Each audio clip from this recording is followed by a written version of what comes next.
Strong hamstrings are essential, and hamstring foam roller is a great exercise, especially for beginners and also for people that don't have access to a hamstring curl machine at home. So this is a supine, laying on your back, supine hamstring foam roller.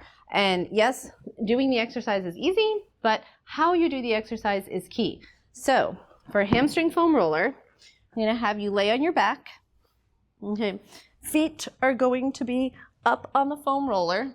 What you want to make sure, and sometimes I tell people, I'm like, do a little bit of a forward reach so that they can get their rib cage and pelvis down flat. We do not want to be with our rib cage extended open. So you'll be able to know if your rib cage is extended open if you can fit your hand underneath your back.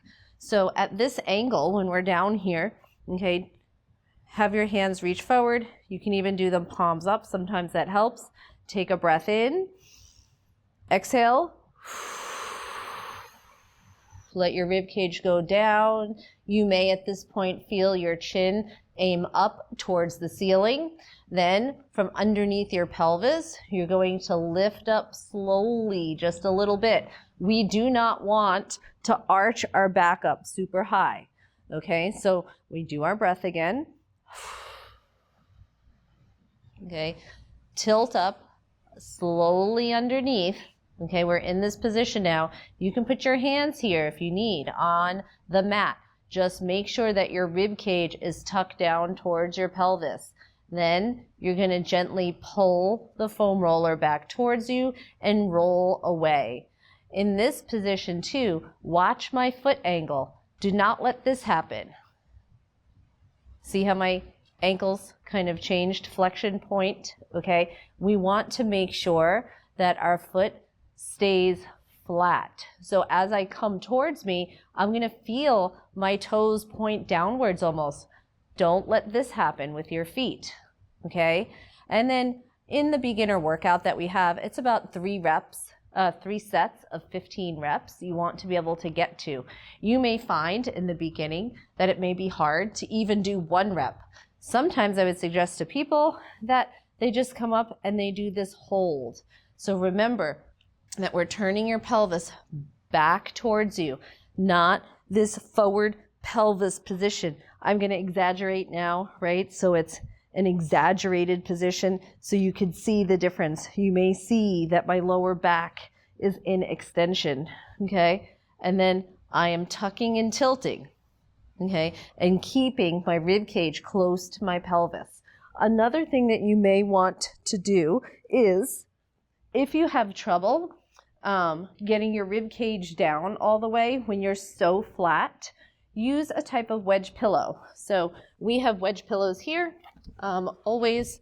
So there are these type of pillows that are very helpful for when you are on your back. So I usually use it on the lower setting, not the very high incline.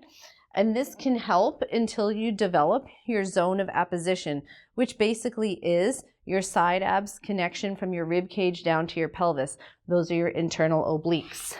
Okay, so when we're in this position again, if you need a little bit of height, okay, now my chest is raised up a little bit and I can easier, okay, get into my rib cage tipping down posteriorly, right? So I can get my rib cage down. Then I'm going to feel, okay, my back, okay, touch the mat. I'm going to feel my spine.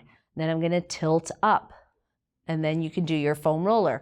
Another thing you want to watch for is you don't want, I'm going to give you this angle, okay? If you notice when you're doing your foam roller, okay, that when you come up, if your legs kind of just fall to the sides like this, right, then we have weak inner adductors. So if our inner adductors are a little bit weak, use something to put in between your knees.